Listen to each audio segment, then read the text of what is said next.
생활백서 오늘은 경기도와 함께합니다. 경기도가 오는 18일부터 DMZ 평화의 길 테마 노선을 전면 개방한다고 합니다. 남북 분단의 상징이죠. 비무장지대 DMZ에 조성된 탐방길 어떤 테마별로 준비가 됐는지 알아보죠. 경기도 박미정 DMZ 정책과장 전화 연결합니다. 과장님 안녕하세요. 네, 안녕하세요. 경기도 DMZ 정책과장 박미정입니다. 네, 4월 18일부터 DMZ 평화의 길 테마 노선 전면 개방한다고 제가 방금 말씀을 드렸는데요. 일단 DMZ 평화의 길 소개 한번 해주세요. 네, DMZ 평화의 길은 아까 멘트에도 해주셨지만 남북 분단의 상징인 비무장지대에 조성된 탐방길이고요.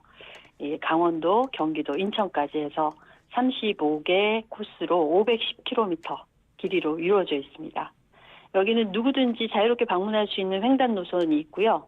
사전 예약을 반드시 해야 되는 테마 노선으로 나누어지고요. 여기 경기도 구역은 김포, 고양, 파주, 연천 이렇게 4개 시군에 걸쳐 있고요. 총 17개 코스 196km 구간으로 운영되고 있습니다. 총 17개 코스 196km 구간. 네네네. 각 테마별로 테마 노선도 좀 소개를 해주실까요? 네. 테마 노선별로 소개를 드리면 여기 아까 말씀드렸다시피 반드시 사전 예약이 필요하다고 말씀드렸잖아요. 그것처럼 민간 통제 구역이 반드시 들어가 있거든요. 예를 들자면 김포시 같은 경우는 애기봉 평화생태공원이 들어가 있어요. 그래서 이거는 조강을 사이에 두고 북한과 불과 1.4km 이 정도 거리, 근거리로 떨어져 있어가지고 맨눈으로도 북한 황해도의 개풍마을을 관찰할 수 있고요. 최근에 또 유명 커피 브랜드가 입점해서 아주 인기가 높은 사풀입니다. 그리고 고양시에는 국가 습지 보호 지역인 람사르 장항 습지 생태관이 있고요. 그리고 우리나라 대표적인 안보 관광지인 파주는 임진각 제3 땅굴이 있습니다. 그리고 연천 노선에는 68년 1월 21일에 청와대 습격 사건으로 유명한 김신조 사건의 121 침투로 그리고 고구려 시대 성곽 유적지인 호루고루 성지를 둘러보실 수 있습니다. 아는 만큼 보인다고 노선별로 전문 해설사가 동행해서 설명을 해주시기 때문에 깊이 있는 감동을 전해드릴 수 있을 것 같습니다. 김포 노선, 고양 노선, 파주 노선, 연천 노선 이렇게 있네요.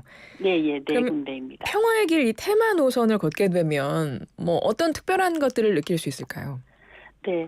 지금 계속 언급되고 있는 게 사실은 평상시에 갈 수 없는 민간인 출입 통제구역을 들어간다는 게 가장 큰 매력이라고 할 수 있습니다. 네. 평상시에 누구나 갈 수 없는 길이다 보니까 여기 안에 들어가시면 철제길이 그대로 있고 감시 초소 이런 데도 볼 수가 있고요. DMZ 내 여러 가지 생물들, 생태를 탐방할 수 있는 기회도 얻을 수 있고 또 거기 현장에 거주하고 계시는 주민들도 만날 수 있는 그 평화와 생명이 공존하는 현장을 생생히 체험할 수 있습니다. 그리고 이게 구간마다 자연 경관과 역사적 의미가 다양히 어우러져 있기 때문에 살아있는 전시관이라고 할 수 있을 정도로 다양한 경험이 될 것 같습니다. DMZ 평화의 길 테마 노선이 이번에 4월 18일부터 전면 개방이 되는 건데 네. 그동안은 어떻게 운영이 됐는데요? 그동안은 좀 이게 그 민간인 통제구역이다 보니까 일단 날짜를 정해서 저게 4월 18일에 전면 개방하는 거고요. 네. 그전에는 들어갈 수 있는 길 상시 노선, 횡단 노선이라고 아까 말씀드렸던 상시로 출입할 수 있는 부분까지만 이렇게 들어가는 걸로 돼 있고, 그 중에 일부 뭐 애기봉 생태공원 같은 데는 사전 예약을 통해서 충분히 들어갈 수 있는 부분도 있고, 일부는 열려 있지만 전면적으로 개방은 되지 않았던 부분이죠. 그렇군요. 네, 이번에는 전면적으로 개방이 되면서 테마 노선으로 추진이 되는 것이고 사전 예약이 필수군요. 네, 그렇습니다. 민간인 출입 통제 구역이기 때문에. 네. 어떻게 참여하실 수 있을까요? 참여 방법 알려주세요. 네. 두 가지 방법이 있는데요. 평화의 길 홈페이지에 접속해서 예약하시는 방법이 있고 저희 모바일 앱이 있습니다. 두루누비라고 거기로 접속하셔서 예약하시면 되고요. 참가비가 1인당 10,000원 있는데요. 저희에게 참가하는 시군에서 지역 상품권이나 특산품, 기념품으로 환급이 되니까 부담이 좀 없으실 거로 생각이 되고요. 근데 아울러 여기 회차별로 인원이 정해져 있습니다. 민간인 통제구역을 들어가다 보니까. 네. 그래서 원하시는 날짜에 참여하시려면 좀 서둘러서 예약하시는 게 좋을 것 같고요. 또 반드시 민통선을 통과하기 때문에 신분증은 반드시 지참하고 가셔야 됩니다. 이거는 그러면 선착순이겠네요, 예약은? 그렇다고 봐야죠. 그렇군요. 네. 그동안 자유롭게 누구나 방문할 수 있는 횡단 노선은 운영이 됐던 건데 네네네. 요 횡단 노선 같은 경우는 이제 사람들이 좀 걸으시면서 뭐 네네. 주로 어떤 반응들을 보이셨나요?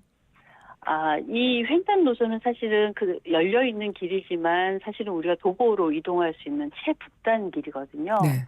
그러다 보니까 이게 인적도 드문 지역이고 여러 가지 생태 환경이나 그 남북 분단의 현실을 느낄 수 있는 여러 가지 것들이 굉장히 많이 있거든요. 그래서 그런 부분에 대해서 색다른 경험이었다. 그리고 또 외국인이 희망하는 제1 관광 지역이 이제 임진각이나 DMZ 일원이잖아요. 그렇죠. DMZ는 외국인분들. 전 세계적으로 관심받는 그런 지역입니다. 그렇군요. 이런 국가적 상황이 없다 보니까 누구나 관심 갖고 있는 뭐 평화의 상징이죠. 맞죠. 그런 의미로 굉장히 큰 의미가 있다고 볼 수 있겠습니다. 과장님 이번에 테마 노선 전면 개방되잖아요. 네. 개방되기 전에 한번 쭉 걸어보셨어요? 전체는 다 못 걸어봤고요. 예. 어제 제가 김포 일부 구간 좀 다녀왔습니다. 그러면은 과장님도 이번에 처음 들어가 보신 건가요? 그렇죠. 어떠셨어요? 다른 DMZ 쪽은 좀 들어가 봤지만 예. 여기는 이제 처음 들어가는 구간이 되겠죠. 김포 저 역시도, 노선이면 아까 말씀하셨던 애기봉 평화 애기봉. 생태공원 있고 유명 커피 네네. 브랜드 입점돼 있는 네, 맞습니다. 어떻습니까? 거기가 뭐 다른 데 건물 사이를 두고 북한과 대치하고 있는 게 아니라 조강이라는 강을 사이에 두고 1.4km 떨어져 있는 데라서 굉장히 근거리에서 손에 잡힐 듯이 이렇게 마을이 관측이 돼서 저 조금 굉장히 좀 색다른 체험이었다고 생각할 수 있습니다. 뭔가 좀 가슴에 좀 울림이 있거나 좀 그런 걸 느끼셨군요. 네네네. 이렇게 정말 가까운 데 있는데 갈 수 없는 지역이구나 이런 생각이 현실적으로 딱 느껴지는 그런 포인트였습니다. 그러네요. 좀 많은 분들이 가셔가지고 그 느낌을 체험해 보신다면 또 이것도 네네. 중요한 경험이 되지 않을까 싶은데 애기봉 가는 길에 있다는 그 유명 커피숍은 얘기 들었던 것 같아요. 되게 인기 많다고 막 사람들 새벽부터 줄 선다고 막 그랬던 것 같아요. 네, 그렇습니다. 줄 서셨어요, 과장님? 네네. 네. 거기가 바로 전망대에 같이 속해 있더라고요. 그렇군요. 그러다 보니까 커피를 마시면서 바로 조망할 수 있는 그런 공간이 있어서 네. 굉장히 특별한 체험을 할 수 있는 공간으로 인상이 깊었습니다. 그러네요. 김포 노선 지금 말씀해 주신 건 김포 노선 살짝 알려주신 거고 고양 노선, 네. 파주 노선, 연천 노선 총 4개의 테마 노선이 있으니까 여러분 사전 예약하시면 되겠습니다. 아까 사전 예약 어디로 하라 그랬죠? 네, 저희 사전 예약은 평화의 길 홈페이지하고 모바일 앱이 있어요. 두루누비. 네, 두루누비. 두 군데로 하시면 됩니다. 끝으로 한 말씀 부탁드립니다. DMZ는 지금까지 말씀드린 것처럼 단순한 관광지로 그치는 데가 아니고요. 저희 우리나라의 역사, 분단과 전쟁의 아픔이 남아있는 그런 공간이고 과거와 현재와 미래를 잇는 생태계의 이제 보고라고 할 수 있습니다. 세계적으로 관심이 많이 있는 공간이고요. 특히 경기도 DMZ 내에서는 옛 미군 기지를 체험할 수 있는 문화예술 공간으로 만들어 놓은 캠프 그립스 역사공원도 있고 도라산 평화공원도 있습니다. 꽃피는 봄에 오시면 DMZ 아름다움을 경험하실 수 있을 것입니다. 그리고 올 가을에는 저희 DMZ 일원에서 매년 열리는 걷기하고 마라톤 행사가 있으니까 많은 관심과 참여 부탁드립니다. 네, 지금까지 경기도청 박미정 DMZ 정책과장이었습니다. 과장님 고맙습니다. 감사합니다.